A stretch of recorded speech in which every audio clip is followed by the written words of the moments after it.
nila RTC na ang nagsabing fake ang pirma ng notaryo sa affidavit niya, batay na rin sa forensic analysis ng NBI. Executive Judge Carolina Icasiano Sison said the investigators confirmed that the notary's alleged signature in Gutierrez's affidavit last September 24 and her actual signature were not the same. Base sa batas, the one who introduced a falsified document is presumed to be the author of the same. For Gutierrez's testimony, yan ang classic case ng falsus in uno, falsus in omnibus. Kung sa pirma pa lang ay peke na, ang buong testimonya ay walang kredibilidad.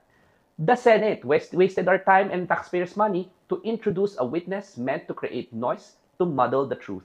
The senators should have known better than to subsidize with taxpayers' money the propagation of lies. Bakit pa ba ang nasabing basura? It's going to end. Meron napuputol sa binabasa mo eh.